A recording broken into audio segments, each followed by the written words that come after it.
Can the dead return to life? Listen to the Weird Circle.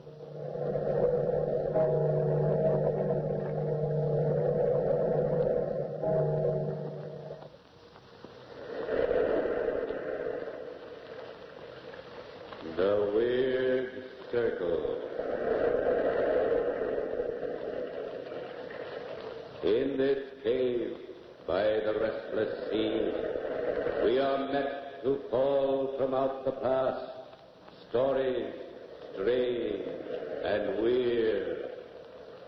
Bellkeeper, toll the bell, so all may know we are gathered again in the Weird Circle. This is Weird Circle time at the Ogden's Playhouse. Tonight we are to hear a radio adaptation of the Frederick Marriott story, The Werewolf. There's an eerie and unusual atmosphere to this story which makes it a good choice for this Weird Circle series. It's a story that recommends itself for good listening. In its own field, Ogden's Fine Cut Tobacco is the recommended choice for good smoking when rolling your own cigarettes. There's no substitute for quality. That's why Ogden's wins consistent top preference. Ogden's is the choice of smokers who demand the best. Try a package. You'll find Ogden's easy to roll, delightful to smoke. Yes, easy to roll, delightful to smoke. And now our story, The Werewolf, by Frederick Marriott.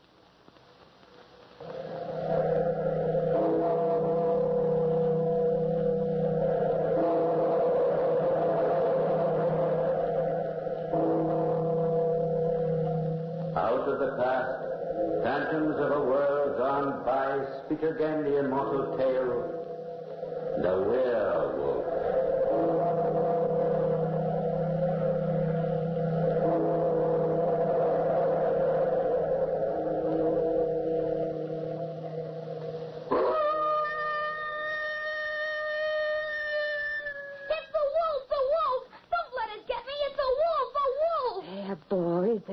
Don't be frightened. It's only our neighbor's dog baying at the moon. Go to sleep. You are safe here with my husband and me. Where are you, good wife? Here. Shh. The boy's trying to sleep. What news of his father?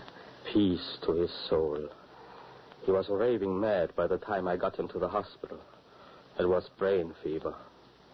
How's the boy? Poor little lad. He says they walked all the way from the Harz Mountains. And he's only 11. He was starved. Ate his supper as if he'd never seen food. There's tragedy back of all this, good wife. When the boy stopped me on the road and asked for help, there was terror in his eyes. The wolf! Help me! Oh, help me! Oh, quiet, boy, quiet. Nothing to fear. You're safe here by the sea. There are no wolves here. Just lie quietly, boy. I want to talk to you. Yes, sir. By what name are you called? Herman. Herman Kearns. Well, Herman, I'm afraid I have sad news for you. My father is dead? Yes. That is not sad news. I thank heaven. What? Why? Because my father is free of the evil one and his curse. Now there's only me. But I must go. I must hurry. I must get far away from the forests and the mountains. Oh, lie back, child. Wait a bit. There are no mountains or forests here. Only the calm sea. What do you fear, Herman? Let me sit beside you. Don't be afraid. You kissed me. Is that so strange? What? It is very strange. You're kind and good, and yet you are a woman. Poor motherless little one. It might help you lose some of your fears, boy, if you told us something about yourself. You were born in the Harz Mountains? No, mynheer. We lived in Hungary on the estate of a great noble. My father was steward. And what about your mother? She ran away from us when we were very small. My brother Caesar said it was because of her that my father killed his noble lord. Oh, I see. Now go on with your tale. Father took all the money we owned and put us in the sleigh. We drove fast and far until we were out of Hungary. Then he bought a cottage among the tall firs deep in the Harz Mountains. And there we grew up. Your brother and you. And our little sister, Marcella. We loved her very much. Weren't you very lonely? The winters were long and dark. Father went hunting every day, but shut us indoors for safety from the wolves. He also forbade us to light the fire, so we used to creep under heaps of bear skins to keep warm. We'd talk of that happy time when the snow would melt, the leaves burst out, the birds sing again, and we could go outdoors and play in our garden. A sad life for children. No, not sad. We were happy with each other, we three. Until... Yes, Herman, until... the howl of wolf. Father had come from his hunting and had kindled a fire, and we were sitting around it when suddenly a wolf howled close under the window. My father seized his gun, looked to the priming, and ran out, shutting the door behind him. We waited hours, and it was nearly midnight when my brother Caesar went to the door. I've heard no report of a gun. Father must have chased the wolf a long way. Or else... Oh, no. Father's all right, Marcella. I will look out and see if he's coming. Take care, Caesar. The wolves may be close, and we cannot kill them. I'll be careful. I see nothing but moonlight and snow. Come in, Caesar. Father will come when he can. I'm hungry. We've had no supper, but we'll be punished if we do not wait. Father will be glad to have food ready. Let's cook it for him and for ourselves. Very well, I'll get down some venison. But, Marcella, can you dress it? Surely. Haven't I often helped Father? Get the iron pot, Herman. There. I've cut off lots of slices. Now, put the fat in the pot. Oh, be careful of the fire, little sister. Look out the window, Herman. Someone's coming. It's Father. And there's a man with him leading a horse. Yes, and there's a lady in the saddle. See how the moon shines on her white face and that lovely flaxen hair. I'm frightened. Why, sister darling? She's beautiful. Hola! Hola! Caesar, open the door. We have guests. Enter, good sir. I have little to offer, but you and your daughter are welcome. Friend Hunter, it was good fortune for us that you were out so late. We had ridden far in fear of our lives. And we would have died of cold and hunger in those mountains had you not heard our horn and saved us. Come, mistress. Seat yourself by the fire. The warmth is pleasant. And the smell of food is pleasanter still. You have young cooks here, mein Herr. Yes, these are my children. Caesar, Herman, and Marcella. Welcome, sir. We have supper already, Father. Before I eat, I must put up my horse. Oh, I will take care of him. Let me go with you. You needn't trouble. But if you like, come along. I have a shed outside. What fine boys you are. Come close to me. Good, strong arm. Sturdy shoulder. Why do you tremble, lad? You're so white and shining. There's no reason to fear me. You're a stranger. I'm not strange. We shall be friends, But where's the little girl? She's afraid. I think she has hidden herself in bed. Gone to bed without any supper? She must have been a bad little girl. She is not bad, lady. No, she's good.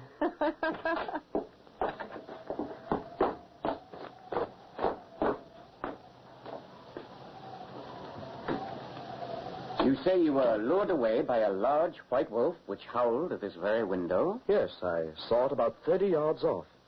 The animal retreated slowly, and I followed. I didn't like to fire until I was sure that my shot would take effect. A white wolf? Of course you were anxious to shoot such a very rare animal. The wolf would leave me far behind, then stop and snarl defiance at me, then start off at speed again as I neared it. It led me further and further up the mountain to an open space in the forest. And there it stopped and growled. I raised my gun to shoot when suddenly the wolf disappeared. Disappeared? How strange. I thought the moonlight on the snow was playing me some trick. But no, she was gone. That's when I heard your horn. The creature passed us just as we came out of the woods into that glade. I nearly shot it myself. But since she led you to our rescue, I'm glad I let the wolf escape. Father, that open glade is the home of the evil ones. Evil ones? What does the boy mean? Oh, superstition has it that strange and wicked beings haunt these mountains. Oh, I must hear more of these legends. Evil spirits interest me. I confess I was glad to see that you were mortals. Oh, yes. My daughter Christine and I are just creatures of flesh and blood. Yes, I assure you, I'm only a woman with very human appetites. And right now, I have a great desire for sleep. My father made room for all of us, and we crept into our beds. But we couldn't sleep. Father and the strange hunter sat up all night before the fire, drinking and talking. Our ears were ready to catch the slightest whisper.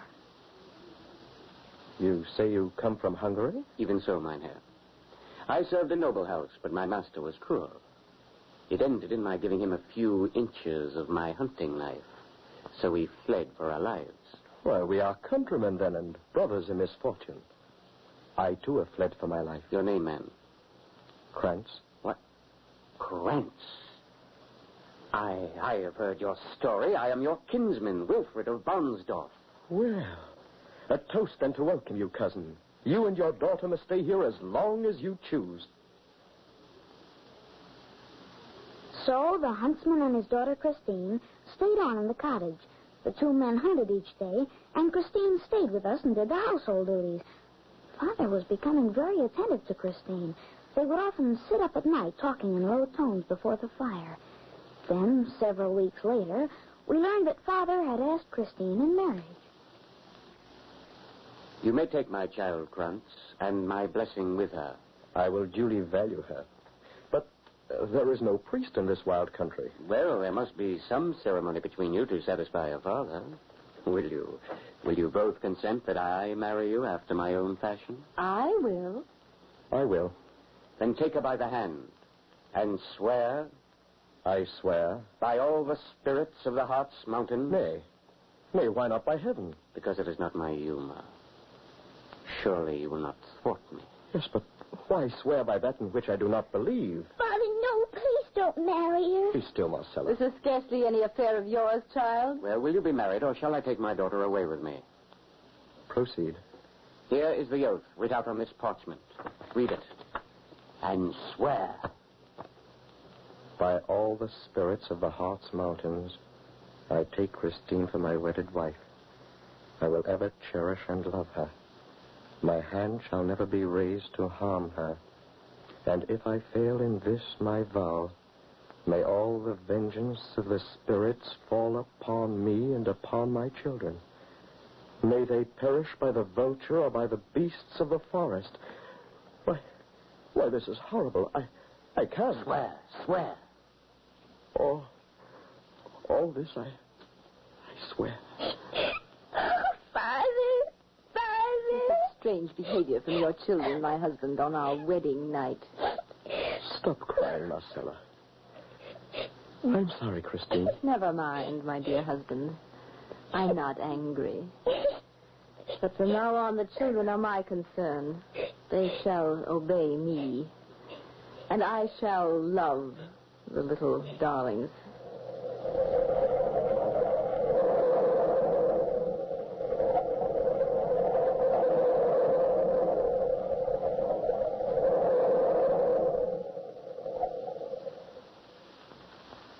Friends, the legend of the werewolf is one that has lived a long time in the pages of classical folklore.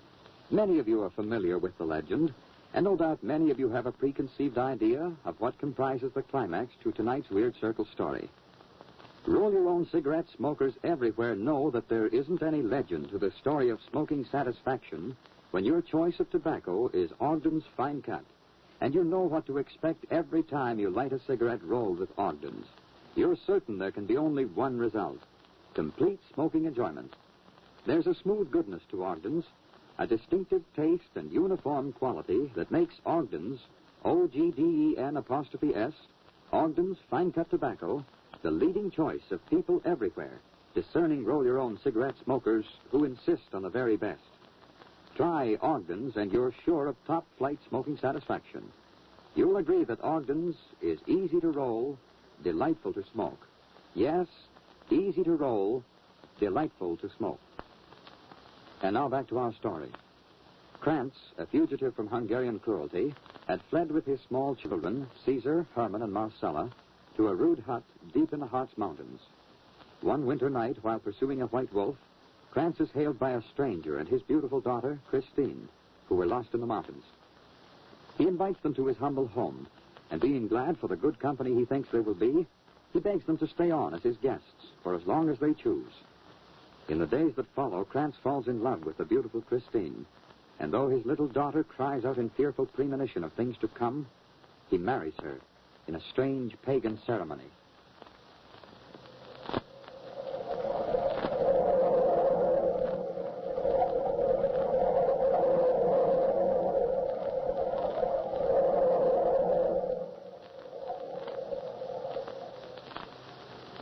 The next morning, Wilfred the hunter mounted his horse and rode away. Things went on much as before the marriage, except that Christine showed us no kindness now. She often struck us and took special pleasure in ill-treating Marcella. One night, my little sister shook us as we slept. Wake up, brother. Wake up, Herman. What's the matter, Marcella? She's gone out. Gone out? Yes, in her night clothes. I saw her get out of bed. Then she looked at Father to make sure he still was asleep. Then she went out the door. A wolf. She'll be torn to pieces. Oh, no. Much as I hate her, that would be too horrible. Well, what can have made her go out all undressed in the deep snow? She's strange. She's dreadful. Her eyes flash fire when they look at me. Her teeth are like an animal's. She certainly eats queerly. Have you noticed she doesn't like to sit at the table? While getting supper, I've seen her tear at a piece of meat that wasn't even cooked. There she is in the firelight. She's in her white nightdress. Washing her face and hands in the water pail. Father hasn't even waked up. She's going back to bed. We might as well go to sleep now, but we'll watch again tomorrow night. The next night and every night, our stepmother rose from bed and left the cottage. And every night the wolf howled under our windows. And always on her return, Christine washed herself, then crept back to bed, and always my father slept soundly. Well, the time came when my brother could stand it no longer. Caesar, why have you come to bed all fully dressed? I'm going to find out about these midnight walks. You'll tell Father? Not until I know where she goes and what she does. Caesar, you don't mean that you... Yes, tonight I'm going to follow her. No, Caesar, please don't. Please don't. I'm afraid. I know you're brave, but I wish you wouldn't go, brother. I'm going now. There's no use talking. She's getting up now. Quiet, you two. There she goes to the door.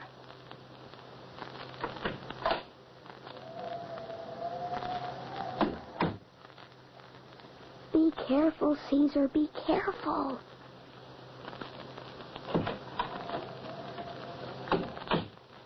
Took Father's gun. Oh, I'm so frightened. So am I. I'm shaking all over. I wonder how long we'll have to wait. A shot. Father was sure he'd wait now and find out about her. No. Listen.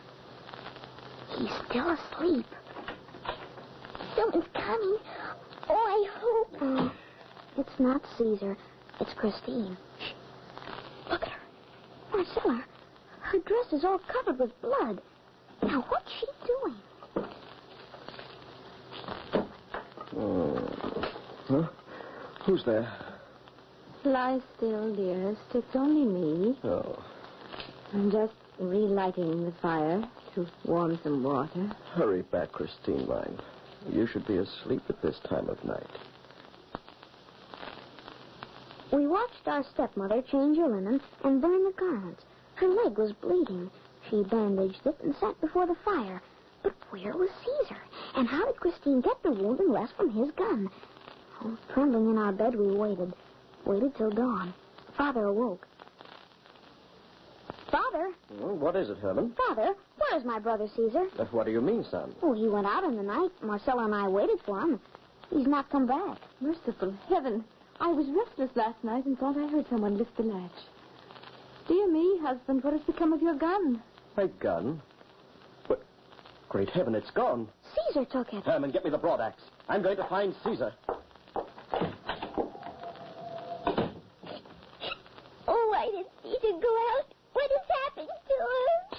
will. Your whimpering will not help. Here comes your father now. Father. Oh, Father's carrying Caesar. Torn to pieces. Oh. Clear the table.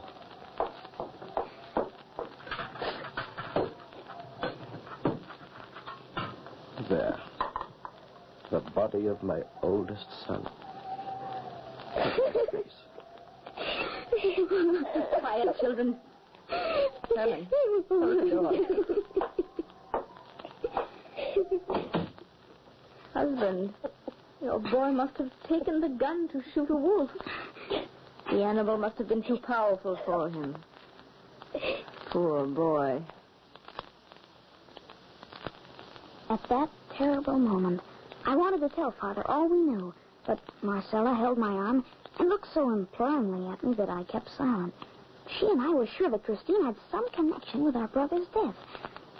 Father dug a grave and piled stones on it. And for days he just sat and stared at the fire, mourning for Caesar. Our stepmother's wanderings continued. One day, Father again took down his gun to go hunting, but soon returned. Would you believe it, Christine?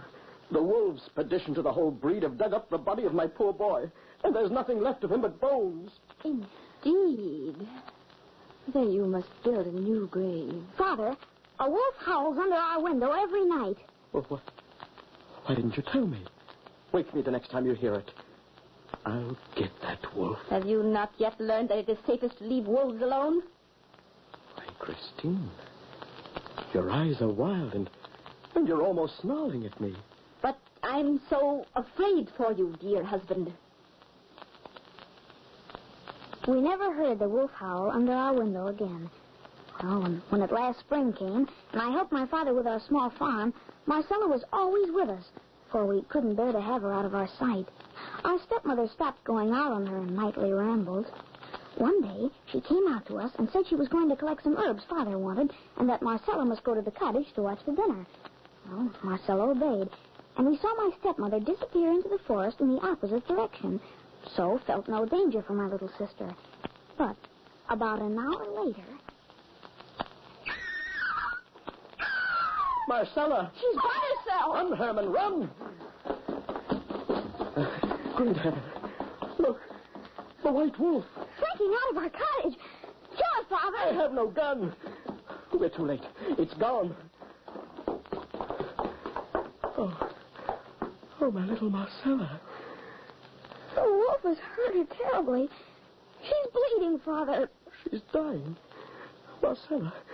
Marcella, my darling. Speak to me. The white wolf. What's wrong? Oh, how horrible. Poor child. Oh, it must have been that great white wolf which passed me just now and frightened me so. She's quite dead. Oh, my poor husband. How horrible. How horrible. We dug a grave for my darling little sister and did everything we could to protect it against wolves. Well, I was alone now. So awfully alone. But no longer afraid of my stepmother. My heart was full of hate and revenge. That very night, I saw Christine get up and go out of the cottage. I dressed quickly and half opened the door. The moon was very bright, and I could see Marcella's grave. But I saw something else. Something so horrible that I turned cold in my heart and ran to wake my father. Father, get up and dress. Hurry. What? The wolves again? I'll be right there. Get my gun. I have it, Father. Come. Herman, stop. Who is that crouching on Marcella's grave? But Christine. Yes, in her white nightdress. She's digging with her hands. She's throwing the stones behind her. Her face is as cruel as a wild beast. Oh, she's destroying Marcella's grave. Your gun, Father, shoot. Yes, my son, yes. Pray that my hand holds steady.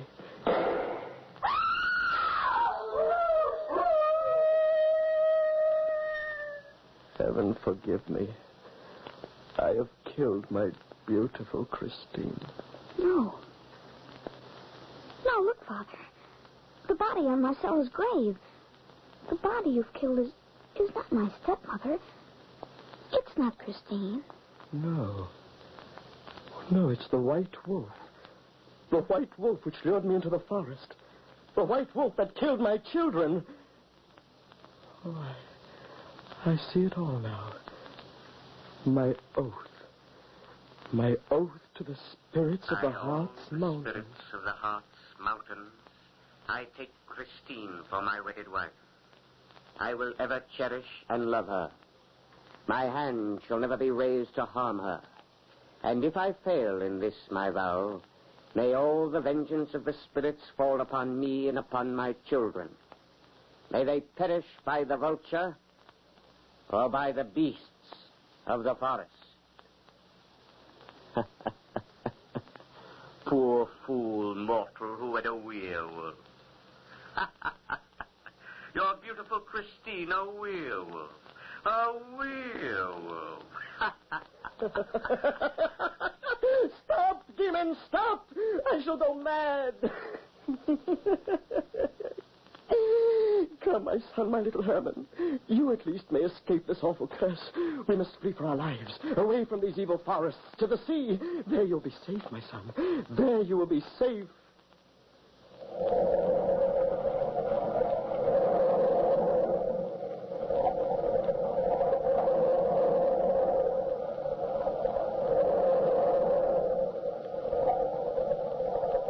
From the time-worn pages of the past, we have brought you the werewolf. Bellkeeper, toll the bell.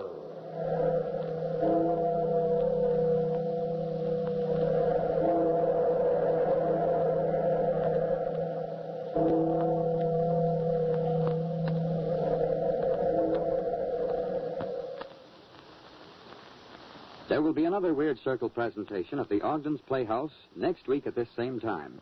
This is your invitation to join our story circle for a half hour of unusual radio entertainment. Meanwhile, remember the name Ogden's when in need of a cigarette tobacco. It's a name you won't forget after trying a cigarette rolled with this choice tobacco. Men who know a quality smoke prefer Ogden's. You, too, will prefer Ogden's after tasting its unequaled goodness. You'll find Ogden's easy to roll, delightful to smoke. Yes, easy to roll, delightful to smoke. Next week at this time, another Weird Circle story, The Old Nurse's Tale, by Elizabeth Gaskell. Be sure to listen.